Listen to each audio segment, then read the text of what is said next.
Hello everyone, welcome back to another video of Lecture Academy. ഒരുപാട് പേര് കഴിഞ്ഞ ഏതാനും ദിവസങ്ങളിലായിട്ട് ഞങ്ങളോട് ചോദിച്ചുകൊണ്ടിരിക്കുന്ന ഒരു കാര്യത്തിന് ഒരു അപ്ഡേറ്റ് നൽകാം എന്ന് വിചാരിച്ചാണ് ഇന്ന് വീഡിയോ ചെയ്യുന്നത്. കഴിഞ്ഞ 21-ാം തീയതി നമ്മുടെ സെറ്റ് എക്സാം നടന്നു. അതിനുശേഷം റിസൾട്ട് പ്രതീക്ഷിച്ചിരിക്കുന്നവരാണ് നിങ്ങളിലേറെ പേര്.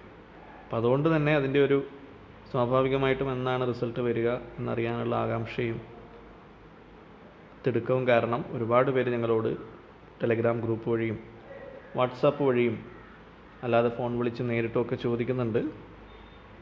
റിസൾട്ട് ഇത്തവണ പെട്ടെന്ന് ഉണ്ടാവുമോ അല്ല കുറേ കൂടെ താമസിക്കുമോ എന്നൊക്കെയാണ് ആളുകൾക്ക് അറിയേണ്ടത്. അപ്പോൾ സെറ്റ് റിസൾട്ട് മുൻ വർഷത്തെ മാതൃകകൾ വെച്ച് നമ്മൾ സംസാരിക്കുകയാണെങ്കിൽ ഒരു മാസം സമയത്തിനുള്ളിലാണ് വരാറുള്ളത്.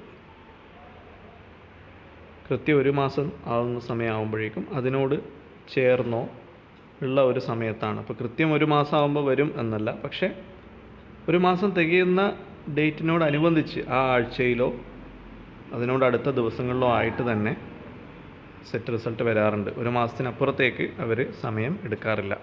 നിങ്ങൾക്കറിയാം, അതിൻ്റേതായിട്ടുള്ള പ്രൊസീജിയേഴ്സ് ഉണ്ട്. കൃത്യമായ രീതിയിൽ വാല്യുവേഷൻ നടക്കണം, ഫൈനൽ ആൻസർ കീ പബ്ലിഷ് ചെയ്യണം, ഇതൊക്കെ ചെയ്യാനുണ്ട്. അപ്പോൾ ഇത് സാധാരണ ഒരു മാസത്തിനുള്ളിലാണ് LBS സാധാരണ ചെയ്യാറുള്ളത്. ചില പ്രത്യേക സാഹചര്യങ്ങളിൽ അതിൽ നേരത്തെയൊക്കെ വന്നിട്ടുണ്ട്. മറ്റ് എക്സാമുകളൊക്കെ ഉണ്ടാകുന്ന സമയത്തും PSC എക്സാമിന് രജിസ്റ്റർ ചെയ്യാനുള്ള കാലാവധി തീരാൻ പോകുന്നു എന്ന സമയത്തൊക്കെ ചെറിയ വ്യത്യാസങ്ങൾ ഉണ്ടായിട്ടുണ്ടെങ്കിലും പൊതുവേ ഒരു മാസത്തിനുള്ളിൽ റിസൾട്ട് വരാറുണ്ട്. അപ്പോൾ അതുകൊണ്ട് കഴിഞ്ഞ ജനുവരി 21 എക്സാം നടന്നു. ഫെബ്രുവരി 21 ആകുമ്പോഴേക്കും അല്ലെങ്കിൽ അതിനോട് ചേർന്ന് ഒരു ദിവസം തന്നെ നിങ്ങൾക്ക് സെറ്റ് എക്സാം റിസൾട്ട് പ്രതീക്ഷിക്കാം. ഈ മാസം ഇപ്പോൾ ഫെബ്രുവരി ആദ്യത്തെ ആഴ്ചയാണ്. അപ്പോൾ ഈ മാസം തീരുന്നതിന് മുന്നേ തന്നെ നിങ്ങൾക്ക് എന്തായാലും സെറ്റ് റിസൾട്ട് പ്രതീക്ഷിക്കാവുന്നതാണ്. അപ്പോൾ എല്ലാവരും നിങ്ങൾക്ക് ഒരു ഏകദേശ ധാരണ നിങ്ങളുടെ മാർക്കിനെ പറ്റി ഉണ്ടാവും, നിങ്ങളുടെ ക്വാളിഫിക്കേഷൻ ഉണ്ടാവും. ചില ആളുകൾക്ക് ഇപ്പോൾ തന്നെ നിങ്ങൾ ഒരുപാട് മാർക്ക് പുറകിലാണ് എന്ന് തോന്നുന്നുണ്ടെങ്കിൽ നിങ്ങളുടെ റിസൾട്ട് എന്തായിരിക്കും എന്ന ഏകദേശ ധാരണ വന്നിട്ടുണ്ടാവും. അപ്പോൾ നിങ്ങൾക്ക് ഇത്തവണ കിട്ടാൻ പോകുന്നില്ല എന്ന തിരിച്ചറിവ് വന്നിട്ടുണ്ടെങ്കിൽ നിങ്ങൾ അടുത്ത എക്സാമിന് വേണ്ടി വെയിറ്റ് ചെയ്യരുത്. അതിന് എക്സാം വിളിക്കാനോ അല്ലെങ്കിൽ ഇതിൻ്റെ റിസൾട്ട് വരാനോ ഒന്നും വെയിറ്റ് ചെയ്യേണ്ട. ഇപ്പോൾ തന്നെ നിങ്ങൾ പ്രിപ്പറേഷൻ സ്റ്റാർട്ട് ചെയ്യുക. ലിറ്റ്ഷുർ അക്കാദമി അടുത്ത സെറ്റ് എക്സാമിന് വേണ്ടിയിട്ടുള്ള ഒഫീഷ്യൽ കോഴ്സുകൾ ആരംഭിച്ചിട്ടുണ്ട്. അഡ്മിഷൻ നടന്നുകൊണ്ടിരിക്കുകയാണ്, വിദ്യാർത്ഥികൾ ജോയിൻ ചെയ്തുകൊണ്ടിരിക്കുകയാണ്. അപ്പോൾ താല്പര്യമുള്ളവർ എത്രയും പെട്ടെന്ന് ജോയിൻ ചെയ്യുക.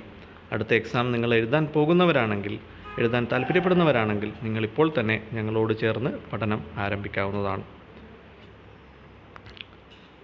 സെറ്റ് എക്സാം റിസൾട്ടിന് വേണ്ടി കാത്തിരിക്കുമ്പോൾ ചില ആളുകൾ ചിലപ്പോൾ കൃത്യമായി മാർക്ക് ധാരണയുള്ളവരുണ്ടാവും. ഇപ്പോൾ ഏകദേശം ക്വാളിഫിക്കേഷൻ മാർക്കിനോട് അടുത്ത് വരുന്നവരൊക്കെ ഉണ്ടാവും. അപ്പോൾ അങ്ങനെയുള്ളവർ നിശ്ചയമായിട്ടും കാത്തിരിക്കുക, റിസൾട്ട് വരുന്നവരെ വെയിറ്റ് ചെയ്യുക. കാരണം നിങ്ങൾക്ക് റിസൾട്ട് വരുമ്പോൾ ഫൈനൽ ആൻസർ കീ ഒക്കെ വരുമ്പോൾ ചിലപ്പോൾ ചില വ്യത്യാസങ്ങളൊക്കെ വരാനോ നേരിയ തോതിലുള്ള വ്യത്യാസങ്ങളൊക്കെ ഉണ്ടാവാനോ ഒക്കെ സാധ്യതയുണ്ട്. അപ്പോൾ പ്രതീക്ഷയോടെ ഇരിക്കുക. അടുത്ത സെറ്റ് എക്സാം എന്തായാലും ക്ലിയർ ആവില്ല എന്നുറപ്പുള്ളവർ മാത്രം ഇപ്പോൾ തന്നെ അടുത്ത എക്സാമിന് വേണ്ടിയിട്ടുള്ള പ്രിപ്പറേഷൻ സ്റ്റാർട്ട് ചെയ്യുക. ലിറ്റ്ഷുർ അക്കാദമി നിങ്ങളോടൊപ്പമുണ്ട്. അപ്പോൾ ഇത്രമാത്രമാണ് ഇന്നത്തെ വീഡിയോയിൽ പറയാനുള്ളത്. Thank you for watching.